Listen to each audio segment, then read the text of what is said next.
Hello, I'm Matt from the Noteblock Collective, Saluton, and all that. Now, I decided to do a video of Kerbal Space Program because, sorry about that, because in the Kerbal Space Program subreddit, they do weekly challenges. Now, while there isn't one this week, the week I'm uploading, I am just going to do a few tests just to see how well this works. For instance, I pre-recorded all this footage. It is currently playing at 5 times speed, and what we're going to do is we're going to have a little fun with slingshotting. Also known as the Oberth effect, it's talked about quite a bit in Scott Manley's videos. It's the fact that when you get a ship going faster, is more fuel efficient. So what I'm going to do is I'm just going to try and get to Eve by... What am I doing with this? Oh. Sorry, I'm distracted by my own video in which I am distracted. So we're just going to try and get to Eve with nothing but those 5 fuel tanks and a boost to orbit. And just have a little fun with it. I'm putting a few rovers on there. That's what it was for. Sorry, it's the morning. My voice is still a little weirder than usual. But, yeah, so that's why I loaded up the stock rover model, because I wanted to see how it works so I could make my own model to fit to this. Because if I wanted to use a stock version, they would have, or I would have to build off of that instead of building my own thing and then attaching it. Something that probably should be fixed.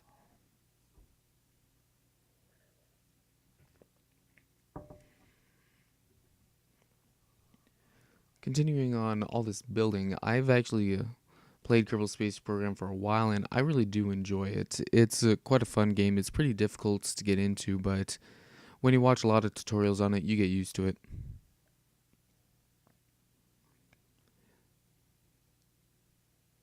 I kind of wish I had some royalty-free music to go in the background. Can anybody recommend sources? Let's see, yes, and here it is, the main booster stage. This is a pretty standard design that I use absolutely all the time, whereby I just have one main tank and one main liquid fuel engine, and then 4 additional tanks that don't have rockets on them. If I need some additional support, I will copy those 4 tanks over, and I will also attach small rockets to the bottom of those, making them fall off in sequence to increase the efficiency of it. Maybe not the efficiency necessarily. I'm probably using that word out of meaning. But oh well, time for launch. Or maybe not launch, but just a bunch of test and look at things, that sort of thing. That's a weird camera angle. Actually, that might have just been a pause caused by loading, or it may have been the fact that I haven't rendered this video yet. Right now, it's playing at 5 times speed and hasn't been pre-rendered. So it is a little jittery on my screen, might be on yours, especially when loading between screens. Yeah, that's kind of important. Glad I remembered that. I always have to do 2 or 3 launches before I'm able to actually get something right. I forget all the littlest things like an SAS, RCS, and all that.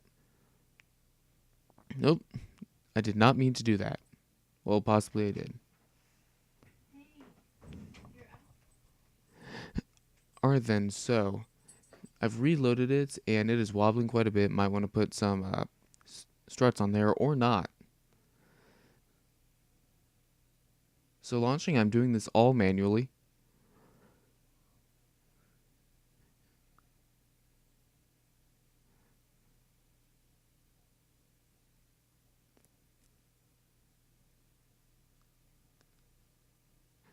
Currently getting really jittery here. Still not sure if it's because of the frame rate of the video or the game. Probably the game. Large ships run pretty slowly on my computer. Also, here is how I get to space. I will always start my turn around 10,000 meters, and then bring my apoapsis up to 80,000.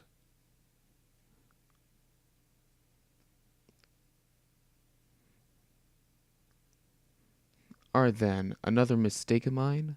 Activating the engine at full thrust too soon while still spinning out, and by the time I get it back under control, we are going down way too quickly for the small engine to matter. So at this point, I figure, screw it, we'll enjoy the re-entry effects. Straight down. This is another thing they added in the most recent version, and which I think is absolutely amazing. It's so cool just watching this. Especially with space planes, I think those look best, but just look at that. Hello. Goodbye, whoever you were. You served us poorly. And now it's, as quickly as it started, it's over. Although I really do enjoy re-entry effects. I can't wait until they start when you have to prepare for re-entry. Like you have to have heat shields and whatnot. So you can't just deorbit a station.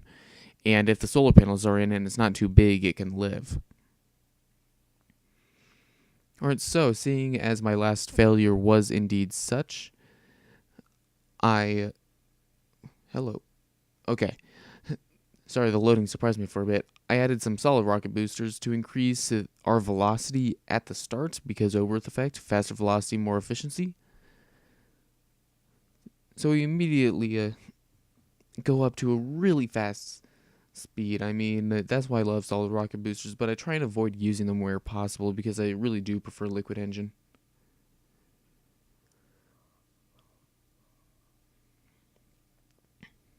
And so up to 11,000 meters, gravity turn.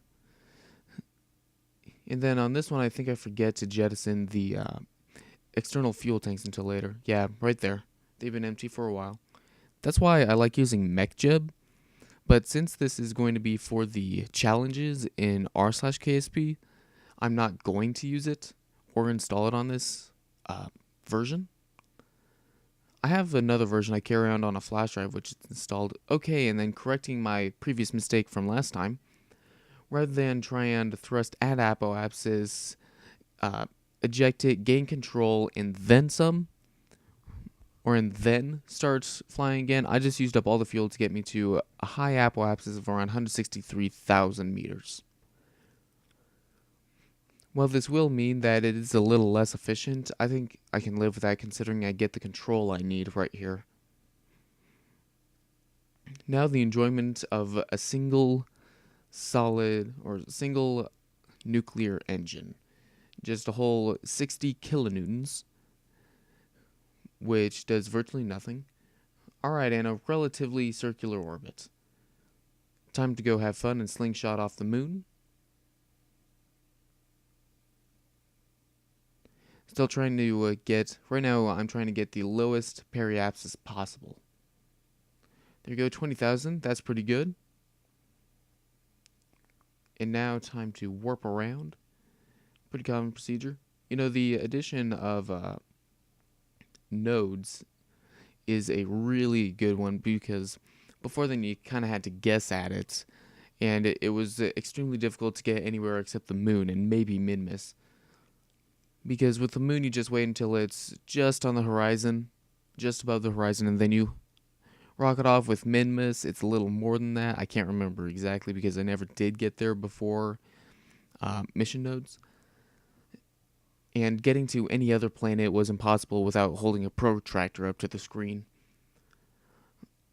That's one thing I like about this game, though. It is so in-depth that you have to hold a protractor up to the screen. You can be an expert in the field of aerospace in rocketry. You could be a rocket scientist and play this game based off of what you know.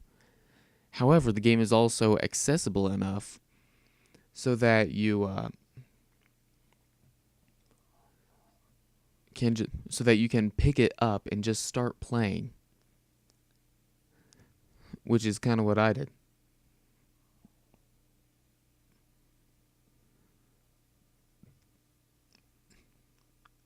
Alright, then starting the burn. It'll be a little while. I mean, this is at 5 times speed. I played through all of this at 1 time speed. I barely use warp, or I never use physics warp, even though sometimes I try and it won't let me, like a few seconds ago, I believe. But you can see it's like a 4-minute burn from the start.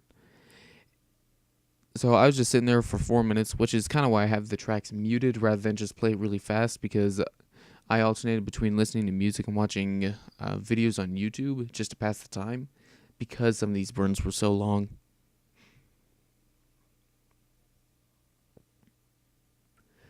Alright, now we're getting real close, and one problem with using the nuclear engine is it can never be exactly on your node, simply because it takes so long to throttle up. The nodes think that you're going to get all that delta V out in one go, which would be enough acceleration to kill just about anything on board and make the whole ship explode. Alright, then now down to warping. Or not warping, but the Oberth effect. Seeing this, I realized that my orbit down at the periapsis is going to be much less than that required to keep me in a Kerbal orbit, so it's actually going to be less efficient, but still, it's flying around a whole bunch of stuff just for the hell of it. See, you might want to take note that my Kerbal orbit was somewhere around 2,000 meters per second. This is only around 800. And even though it is only relative to the planetary body I'm beneath, that's how it calculates efficiency, I believe. Alright then. Now, what I think I have here is out of Kerbal orbit. Straight to Eve. Not straight to Eve, but you get the idea. Yeah, and then I'm just looking around here because I thought I might have enough fuel based on how effective this was to make a whole tour of the inner Kerbal system.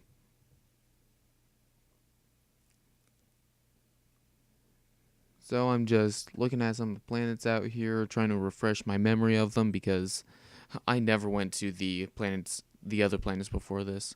I was always too busy concerning myself with space stations by the time the planets all came out.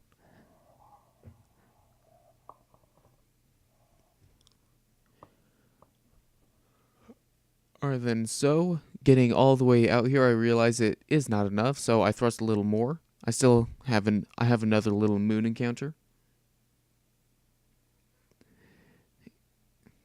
However, I just time warped through that, way overshot the slingshot.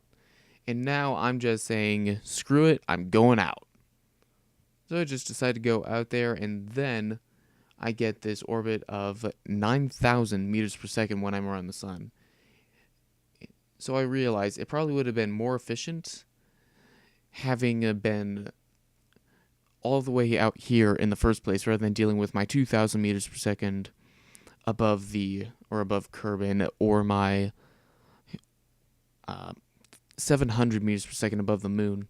Alright, now here, since I have never been to another planet before, I'm having a little bit of trouble trying to find a place where I can actually get to Eve. So I'm just adjusting this. Here, right now, I think I'm not sure what I'm doing because I recorded this a few days ago. Right before recording the Secret New video. That's right, this ain't the Secret New video. The new series I'm starting. This is going to be a weekly thing based off of the challenges given by the our Kerbal Space Program subreddit, which is just unique things to do in the game. Although they started out with, like, go to the moon and back. Now they're up to really crazy stuff. Like the newest one was to send a rocket to Dres, have it create a low orbit, and then take your Kerbal out and have him go down to the surface, your entire crew, before sending them all the way back up using only their jetpacks, which is pretty interesting. I haven't tried it, and I'm not sure if I will. If I do, I might record it. It might just be for the hell of it, or just to practice, but I will be recording next week's challenge.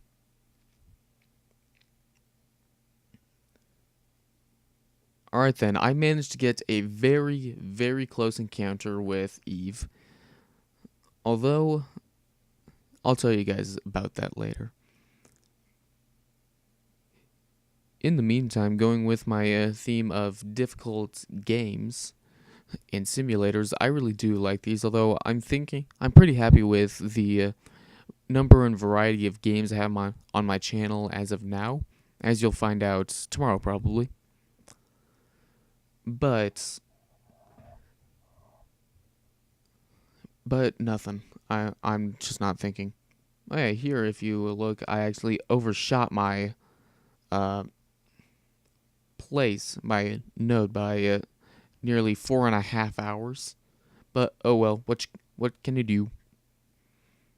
Oh, I forgot to mention this when it actually happened, but what I did, since I didn't set it up to stage in that way, I manually transferred the fuel from two of those pods to another two on the outside, and then just manually launched those off. Those things actually go by pretty fast, which is why I didn't notice it.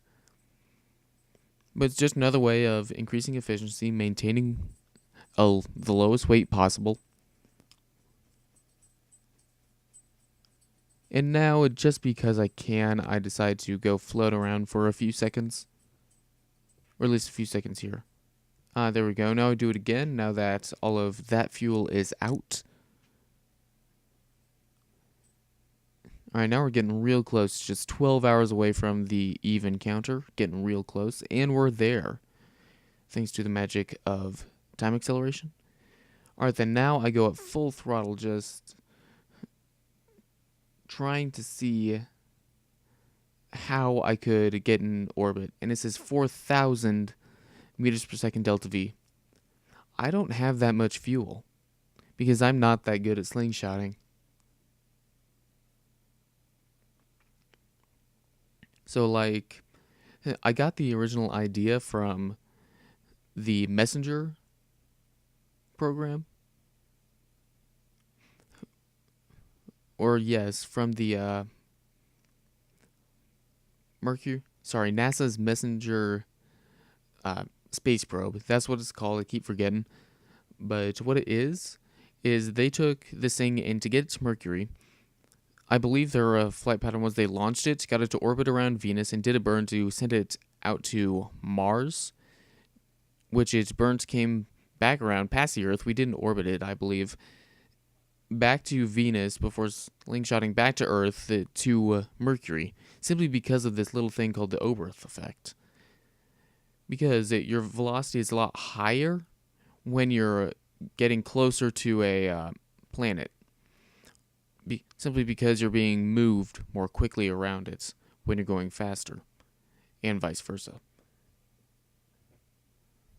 So they went through this crazy thing. I think the craft's either there now or due to arrive in 2015. I know I didn't research it beforehand.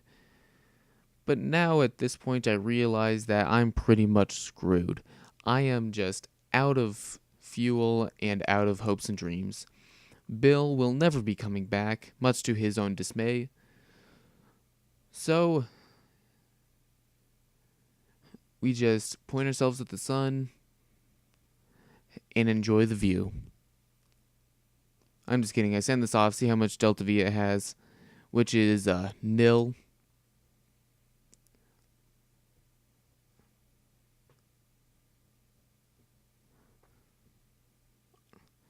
Yep, all those 4 small fuel tanks run out and virtually nothing, so Bill realizes he's stranded in space, just goes on this crazy rampage and starts breaking everything. No, Bill, no! Oh, well, he's screwed anyways. Might as well speed it up. Now I transfer back just to help him along by extending the solar panels on this. And then we smash it around and have a little fun with the zero gravity. At which point, Bill goes back into his capsule, sits, and watches the sun.